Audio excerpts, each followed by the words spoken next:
హల్లెలూయా!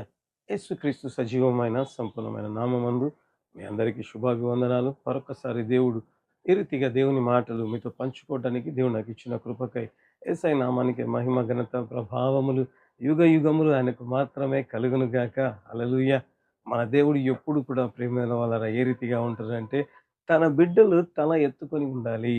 లేకపోతే అవమానంతో లేకపోతే నిజంగా తల దించుకునే వారిగా ఉండడం దేవుని చిత్తం కాదు ప్రేమైన వాళ్ళ. అందుకే దేవుడు తన ప్రేమ కలిగిన మాటలను మనకి రీతిగా అందిస్తూ ఉంటాడు. ఎప్పుడు కూడా అయ్యా నీ మనసులో మా పట్ల అయ్యా ఏముంది అంటే దేవుడు అంటాడు ఎప్పుడు కూడా నా బిడ్డలు తలెత్తుకునే వారిగా ఉండాలి. అందుకే కీర్తనకారుడు అంటాడు కదా!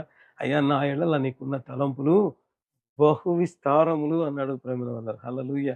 ఆ ప్రేమ కలిగిన దేవుడు మరొకసారి మనతో మాట్లాడాలని ఆశపడుతున్నాడు ప్రేమైన వాళ్ళరా. హల్లెలూయా! నిజంగా అనేక సార్లు నిజంగా పాపమును చాలా ఈజీగా తీసుకొని పాపం చేస్తూ ఉంటారు ప్రేమైన వాళ్ళ.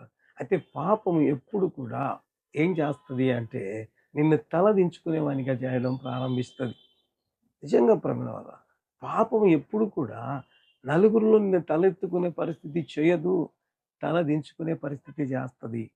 నిజంగా ప్రేమైన వాళ్ళ మనం చూస్తూ ఉంటాం. ఒకవేళ బైబిల్ గ్రంథంలో మనం చూస్తే ఆదాము, అవ్వ ఎప్పుడైతే పాపం చేశారో, దేవుని స్వరం వింటున్నా గాని వారు పారిపోయారు ప్రియమైన వాళ్ళారా.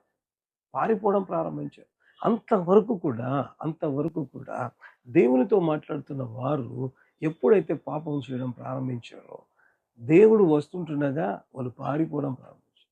ఆదాము, అవ్వ మీకేమొచ్చింది అంటే, మేము దిగంబరులమై ఉన్నాము. అవమానం. నిజంగా పాపం ఎప్పుడు కూడా మన జీవితంలో ఏం చేస్తదంటే, అవమానాన్ని తీసుకురావడం ప్రారంభిస్తుంది. ఒకవేళ బైబిల్ గ్రంథంలో ఇటువంటి సందర్భాలు ఎన్నో చెప్పొచ్చు ప్రియమైన వాళ్ళారా.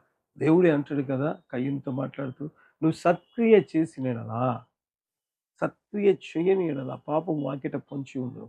దానికి నీ పట్ల వాంఛ కలుగుతుంది" అని రాయబడి ఉంది ప్రేమ. సత్క్రియ ఎప్పుడైతే చేయకపోతామో వాకిట పాపం పొంచి ఉంటాం. తద్వారా మనకు మనం ఈ దినాల్లో చూస్తూ ఉంటాం. ఏమవుతదిలెండి అని అనేక మంది ప్రేమైన వాళ్ళు ఏం చేస్తుంటారంటే పాపం చేస్తుంటారు. మనం ఆ సందర్భాలలో ఒకవేళ లంచం తీసుకుంటూ ఆ పాపం చేసిన వ్యక్తులను లేకపోతే వాళ్ళు పట్టుకున్నప్పుడు కుటుంబం అంతా ఒక నిరాశ. ఎట్లా ఉంటది అంటే నిజంగా ప్రేమలో ఎంత అవమానం కలుగజేస్తది అంటే ఏదో కొద్ది మంది కాడ ఆపదు ప్రేమైన వాళ్ళు.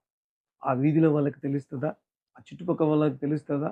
ఆ ఆఫీస్‌లో వాళ్ళకి తెలుస్తదా? ఆ తరువాత ఏమవుతది? న్యూస్ ఛానల్స్‌లో రావడం వల్ల నిజంగా గ్లోబ్ అంతా తెలుస్తది. అంటే కొన్ని వేల మందికి కాదు, కొన్ని లక్షల మందికి తెలుస్తది. పలాని వ్యక్తి ఈ రీతిగా లంచాలు తీసుకుంటూ పట్టుబడ్డాడంట. అంతటి దారుణమైన పరిస్థితి ప్రేమ. అంటే పాపం ఎప్పుడు కూడా మన జీవితంలో మనం అనుకుంటుంటాం ఈ డబ్బు తీసుకుంటే సంతోషం వస్తది. లేకపోతే ఈ పాపం చేస్తే ఆనందం వస్తది అని ప్రేమ. పాపం ఎప్పుడు అవమానాన్ని తీసుకొస్తది. ఎన్నిసార్లు మనం చూస్తూ ఉంటాం. ఏదైనా తప్పు చేసి లేకపోతే పాపం చేసిన వారి కనీసం వారు మొఖము చూపించకుండా మొఖానికి మరి తొడిగి ఉంటారు బ్యాగ్ మాదిరి. ఎందుకు? వాడు చేసిన పాపాన్ని బట్టి. అందుకే ప్రేమైనవారా దేవుడు ఎందుకు ఈరోజు ఈ మాట చెప్తున్నాడంటే, మనం తల ఎత్తుకునే వారిగా ఉండాలి. అందుకే దేవుడు చెప్తున్నాడు. మనల్ని హెచ్చరిస్తున్నాడు. అయ్యా! మీరు పాపం చేస్తే తల దించుకునే వారిగా, అవమానించబడేవారిగా, మీ తలకు ముసుగులు తగిలించుకునే వారిగా ఉంటారు. మీరు పాపం చేయకుండా ఉంటే. అందుకే దేవుడు ఎందుకు హెచ్చరిస్తున్నాడంటే, మీరు పాపం చేయకుండా ఉంటే తలెత్తేవారిగా ఉంటారు. హల్లెలూయా! కాబట్టి దేవుడు ఆయన ప్రేమ కలిగిన మాట ఏం చెప్తున్నాడంటే, మీరు పాపం చేయకుండా ఉండండి. దాని ద్వారా మీరు తలెత్తుకునే వారిగా ఉండడం ప్రారంభిస్తారు. హల్లెలూయా! అట్టి కృప దేవుడు మనందరికీ అనుగ్రహించును గాక. ఆమేన్. తలలు వంచి ప్రార్థన చేద్దాం. ప్రేమ కలిగిన తండ్రి, కృప కలిగిన ప్రభువా, జీవం కలిగిన నాయన, జీవాధిపతి, నీ బంగారు పాదాలకి వందనాలు, స్తోత్రాలు నాయన. ఆశ్చర్యకరుడువు, ఆశ్చర్య కార్యాలు చేసే గొప్ప దేవుడు మీరే. కీర్తనీయుడా, మా ఆరాధ్య దైవం మీరే గనుక నీ ప్రేమ కలిగిన, దయ కలిగిన మాటలు అయా మాతో మాట్లాడినందుకు బట్టి అయా మీ మనస్సు తల్లి కంటే, తండ్రి కంటే అత్యధికంగా మమ్మల్ని ప్రేమించింది. ఎందుకంటే నాయన కొన్నిసార్లు తల్లిదండ్రులైన తండ్రి మా తప్పును చూసి ఖండించక, అయా నిజముగా సపోర్ట్ చేసేవారిగా ఉంటారు. అయితే నా దేవుడు ఎప్పుడు తన బిడ్డల విషయంలో తన బిడ్డలు తల ఎత్తుకొని ఉండాలని ఆశతో అయా హెచ్చరిక చేస్తుంటున్నాడు. వాక్యమైన ప్రతి బిడ్డలో ఎవని కార్యం జరిగించండి.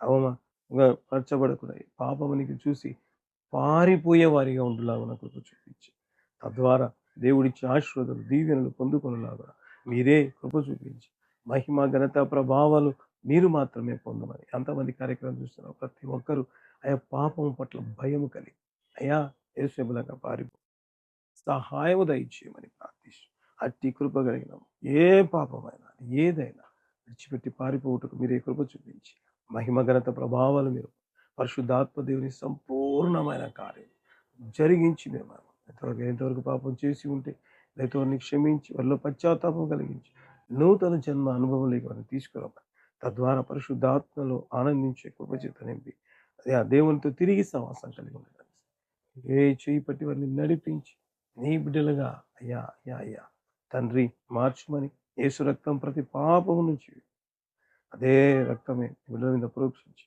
నీతివంతులుగా మార్చబడలాగా ఏ సమస్యలతో బాధపడుతున్నారు అతికి ప్రతిదీ తొలగించి మీరే మహిమ అసలు తొలగించాలి. ట్రాన్స్ఫర్స్, ప్రమోషన్, ఎవ్రీథింగ్ నీకు ఈ కార్యక్రమం చూస్తున్న ప్రతి బిడ్డను దీవించాలి. ఇప్పుడు సపోర్ట్ చేస్తున్న ప్రతి బిడ్డను, కుటుంబాలు, కుటుంబ సభ్యులందరినీ దీవించి కోర్టులో కేసెస్ ఉంటుండగా చివరి ఎదురు చూస్తున్న జాబ్స్ అనుగ్రహించి రావాల్సిన ప్రాపర్టీ తిరిగి వారికి వచ్చుట కనుక చూపించి సమస్తమై మనీకే చూపిస్తూ గొప్ప కార్యాలు చేయాలి. అనేక సాక్ష్యాలు రావడానికి కృప చూపించి యేసు నామమున అడుగుతున్నాము తండ్రి, ఆమేన్.